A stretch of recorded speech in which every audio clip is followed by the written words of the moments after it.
Hi, welcome back to Genre Talk. We're here with Andrew Q. Gordon in part 3 of our video interview. And today, well, we have a couple of, we're going to try and be a little more fun. But yesterday was Andy's release of the fourth book in the Champion of the God series. I don't know why I have this thing, because it's Child of Night and Day, which is book 4, so I keep trying to mix the two together. Sorry about that. Okay, so thank you, Lisa, and the Novel Approach Reviews for letting us come here and do this. Yes, thank you very much, Lisa. I do appreciate it. And for working with us to do the video aspect of it. Absolutely. Okay, so like I said, today we're going to be a little more fun about this. And first I'm going to put Andy on the spot and ask him for a virtual tour of his office space, because he's got a lot of interesting things going on behind you there. Okay, so let's see if I can do this without destroying the laptop. So let's do the general one. This is sort of my little cubby hole in the wall. It looks out over the street. And so that's, well, give you the 30 second. The desk is about 100 years old. It was my grandfather's on my mother's side, the desk that he and my grandmother used to run their business. The typewriter is from the 20s. It's this old Smith Corona.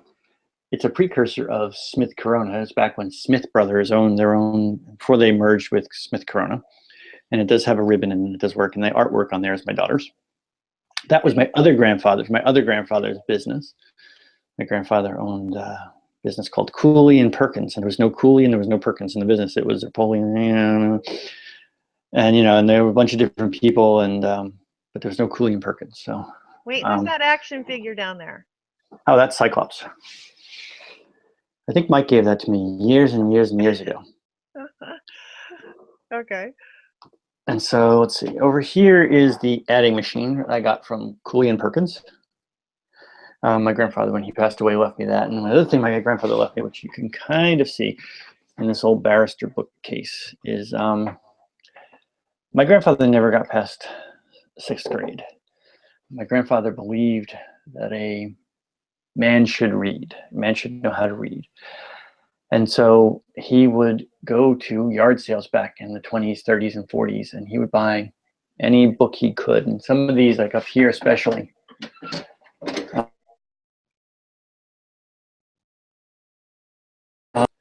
are over like 100 years old. There's some of them are from the 1895. I don't know what they are. I've never read them, but they're like, this book was copyrighted in 1919, and I think he paid 5 cents for it. I mean, they had, like, you know, little things in them, and some of them are even older than that. Like, here's a history of the United States. I think it's old. This was published in 1898 and updated in 1912. So this is over 100 years old for the history of the United States. It's 3 parts. That's amazing. Yeah. And then these are the ones like that he'd bought over time. And like, these are the complete works of Daniel Webster that he had. Just things like, you know, this was from, these are not near as old, but they're like one of these, you know, these he bought. He might have bought these from like a press at the time. So yeah, so he gave me these when he passed away. He left them to me because he knew that I had an interest in them. And then these are the ones that have those like super colorful spines. Mm-hmm. Unlike some of them, they don't have a picture in them, but they're like, you know, the colored spines and stuff. So. Right. So yeah, this is my connection to my grandfather. That's lovely. That's a really, really cool collection. I like that a lot. So and we should mention, though, that adding machine back there is little Q covets it very much. Yes, she definitely wants to play with it, and it works. And it actually, although I'm not so sure the ribbon has enough ink left on it, but so I try not to let her play with it because it's older than me. That's pretty old. And as my daughter will tell you, Papa is very old. So that's old. That's really old. Okay, well, today we're going to do some reader questions. Thank you, by the way, for the tour of the workspace. You betcha. We're going to do some reader questions today, and we had some readers leave us questions they would like the answers to on our Genre Talk Facebook group. And as I said before, if you have not joined, please do so. But And you let's give away start. free books every. You give away a free Yes, book every week. good point. Yes, we have Timeout Tuesday, which my co-pilot extraordinaire Elizabeth Noble invented, and so we do a giveaway every Tuesday, and DSPP gives it away, don't they? DSPP. Well, yes, we run the giveaway. DSPP actually does the giving part. So we pick a winner on every Wednesday, and DSPP hands over a book. So if It's a good nothing deal else, for that's everybody. a good reason. Yes. So, okay. Book 4, Child of Night and Day of the Champion of the Gods series, released yesterday through DSP Publications, available everywhere. Sales, which we will Literally talk about. everywhere. Yes. And there's some good sale information on it, which you have to wait until the end to get to. Because we want to get to the reader questions. And the first one, J. Scott Coatsworth, wanted to know, what were your biggest fantasy author influences and how did they influence The Last Grandmaster? So we kind of touched on this the first day. Tolkien, Stephen Donaldson. I wasn't a big C.S. Lewis fan until later on. David Eddings was a big influence when he wrote them. The Belgrade and then the Memoriam, and then he had the other series, which I forget, which obviously means it wasn't nearly as memorable to me. Probably the biggest influence on the Grandmaster was probably Mercedes Lackey, and that's because she taught me that you could write positive main gay characters and sell books. So, her the magic price of magic, the magic's price. So it's like the Vaniel was the main character, and it revolved around his life, and he had he had relationships with men, and that was his, and then there was no. But it wasn't the point. It was just who he was. Right. It was the story was not, oh, look at this gay wizard. It's right. Here's this wizard, and oh yeah, he happens to be gay. Mm-hmm. And so to me, that was probably the biggest influence in the sense that it allowed me to feel comfortable that I could write these books the way I wanted them, not the way they would sell. Because I've even had people in my family have asked me, why don't you ever write, straight characters? You might sell more books. And I was like, because I don't want to. And they're like, okay, that's fine. But I mean, they just asked, and it wasn't like they were criticizing. It was like, and you're like, because these are the stories I want them to write, and there is a market for it. And I really believe that in the sci-fi fantasy market, as long as you're writing a sci-fi fantasy story with gay characters, and not a gay story that is a fantasy, right, there is almost every bit as big a market as if the characters were straight. I would have to agree. And my point with something like that is basically, why would you bring you're creating a whole different world and different cultures? Why would you bring all of this world's prejudices into it? Correct. But the other thing too is that I think if you write a story, think of a major science fiction or a fantasy series or story where there's like on-page sex. It's just not there. It doesn't matter. And so nobody really cares who they like and what they do when the door is shut, because they don't want to know what's in behind the door typically. Right. And if they do, they'll go pick a different kind of book. So as long as you keep that off of it, I think you can really give your characters I won't say a sex life, but a romantic life, and have, a romance, and have, a partner, as long as you keep it within the bounds of what normally happens in fantasy, which is they get to the bedroom, you shut the door, and then we go away. We don't get to see. Mm-hmm. Okay. Phyllis Gerstenfeld would like to know, I would like to know this too, between day job, writing, and little Q, Andy has a really busy life. what would he do with an extra hour in his day? Sleep. No, I mean, you know, it really. I remember when I was a kid, not kid, I say, I was in college. I remember somebody once said, if you want something done, give it to a busy person, because they'll do it, Mm, because they know how to prioritize and to find time to do everything that needs to get done. And so I really, I mean, that's what it is. I mean, I'm not as good as I used to be. I mean, God, I waste too much time on Facebook, or I'll, like, last night after, you know, when I was talking to somebody, I saw this really interesting video on The Godfather. And I was like, so I watched it for an hour and a half on YouTube, mm. an hour and a half. Yeah. I was like, wow, what could I have done with that hour and a half? Part of it was sleep. Part of it was go to sleep, because I think I ended going to bed at like 1 o'clock because I was watching it. But it was, you know, I mean, it is a balance. You have to, you know, the only thing that doesn't really get balanced away is my family. Mm, So, you know, and that's even qualified because I come home too late from my day job most times, and you know, so I mean, um, so, but like I say, I will not give up. If I have something planned with them, I don't give that up to write, to work, and stuff. That's the first priority, and then, because I don't work to live, I live to work. I don't live to work. I work to live. right. That absolutely makes sense. Okay. So I have another question in that same vein, and I appear to, so while you're answering, I'm going to look for the name of the person I appear to have lost the name to, who asked the Okay. question. Oh no, it was Give a Rose. Give a Rose wanted to know. She said her question is similar to Phyllis Gerstenfeld's, but she would like to add, how do you juggle job, parenting, partnering, and writing? Where and when do you find the time to write? Okay. So what happens is when I get up much earlier than Michael does. For some reason, I just don't sleep late.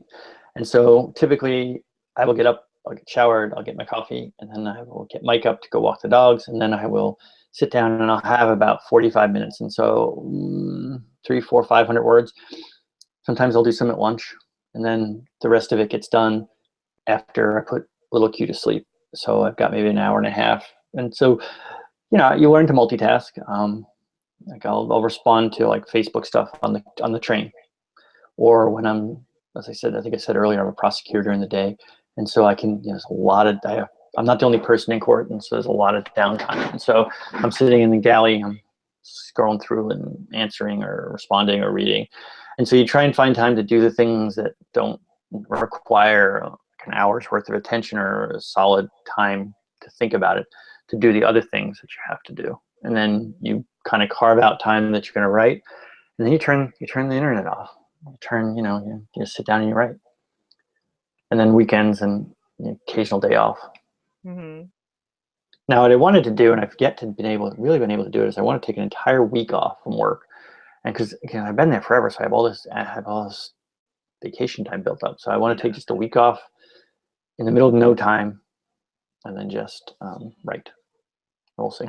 that would be lovely. Hey, you know they have writers retreats for that kind of thing. Yeah, I got to pay for that. God.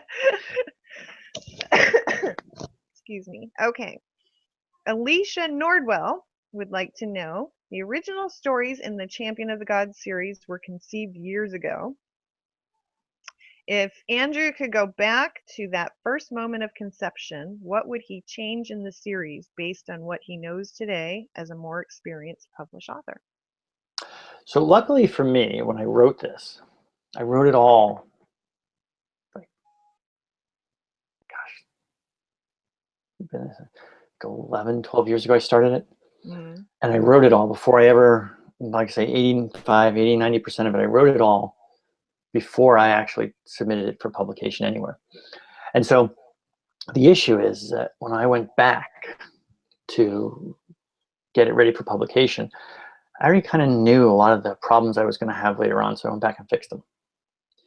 And so I don't know that I would have changed anything that I did, because it taught me a really good lesson right from the jump, which was write the series first. So if you're going to create a series that has 5 books or 3 books or 7 books or whatever it is, write the entire series first before you start to publish it, because invariably you're going to write yourself into a corner in book 1 that you can't get out of for book 5. And then you've got to, I mean, and I always say this is the classic Harry Potter syndrome. Hermione has a time turner and she goes back and they save Buckbeak, right?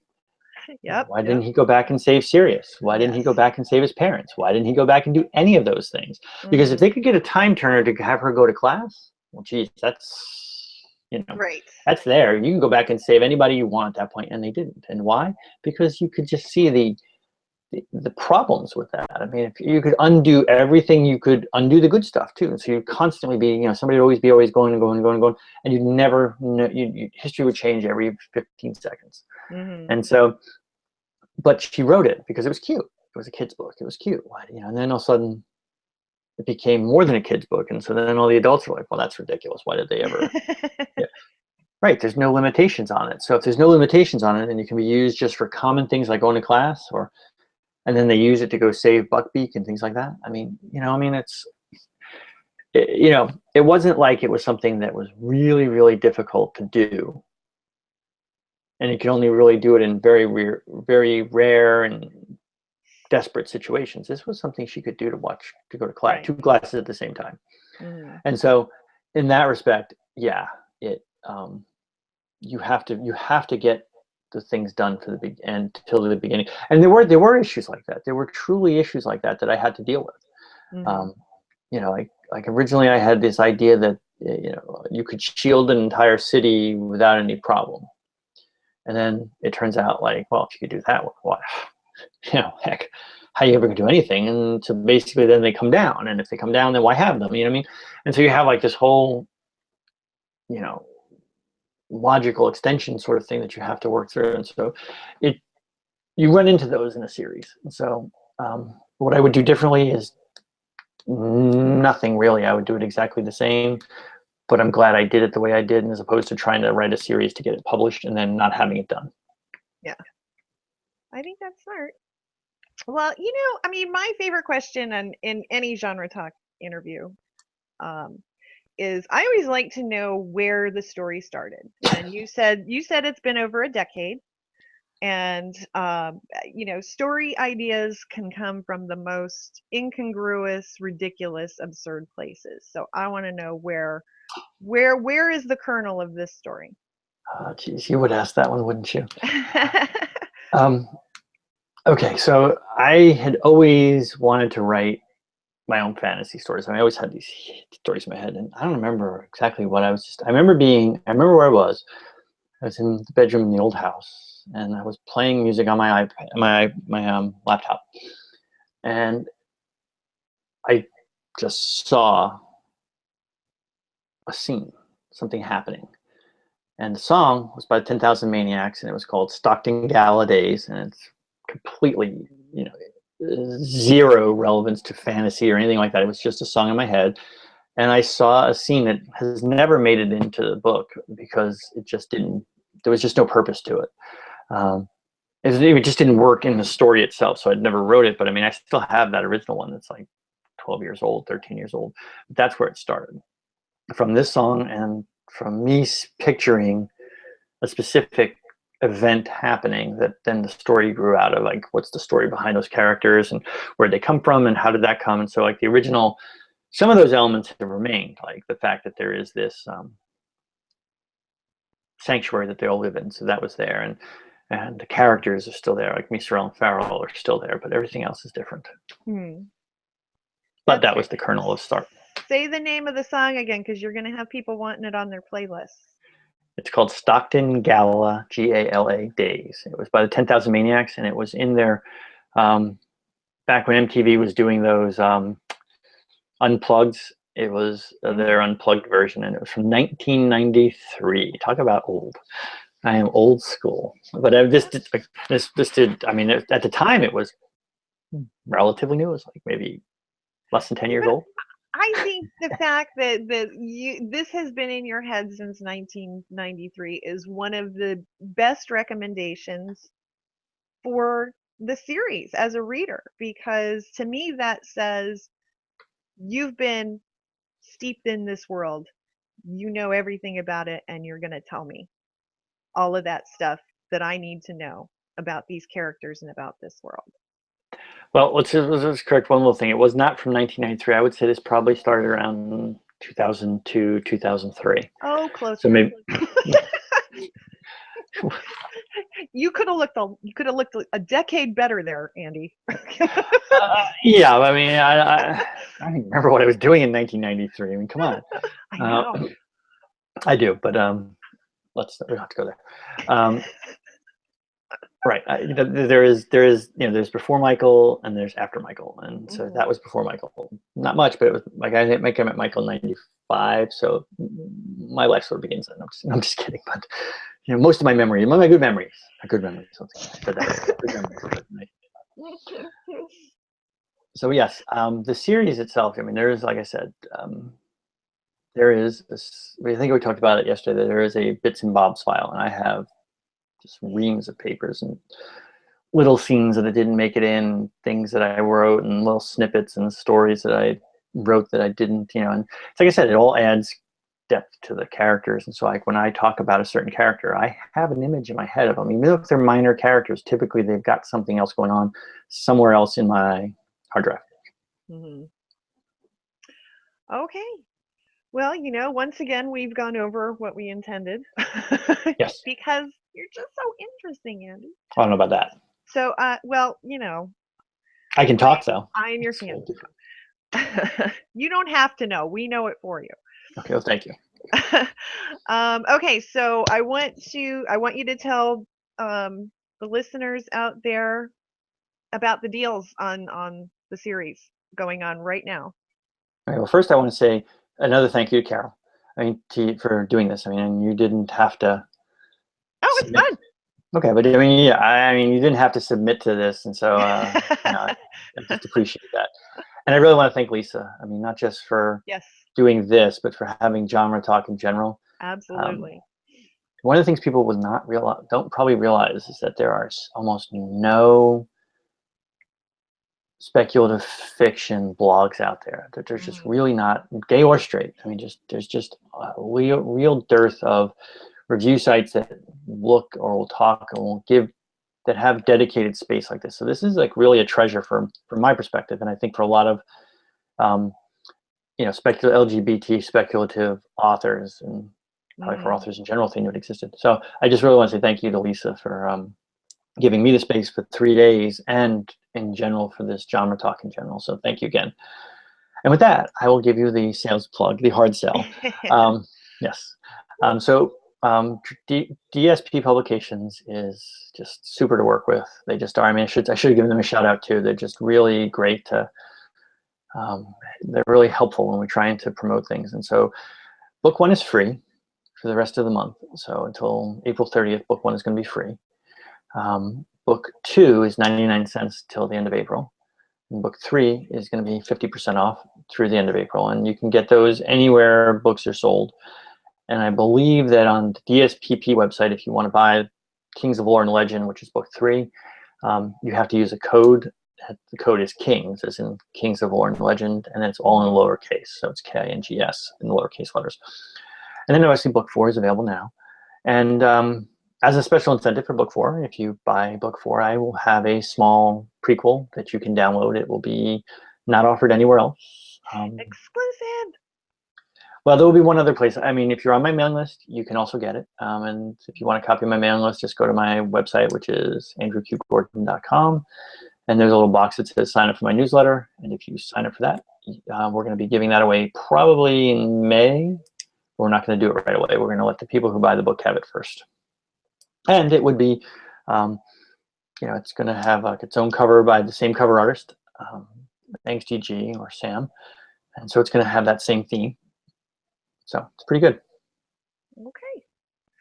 Well, Andy, thank you so much for doing this. This was all kinds of fun.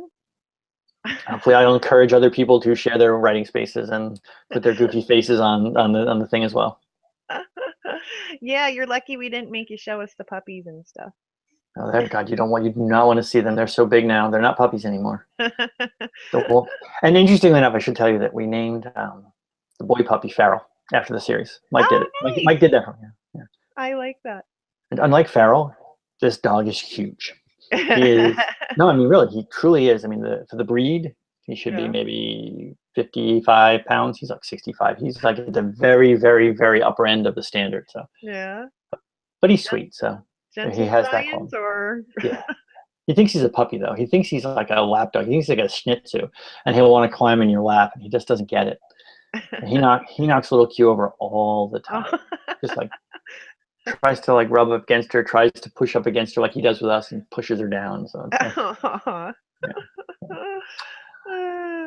Well, thank you very much. Yes, thank you very much, and congratulations on the release of Child of Night and Day. Thank you so much. And we look forward to book 5. And thanks. Take care. Thank you.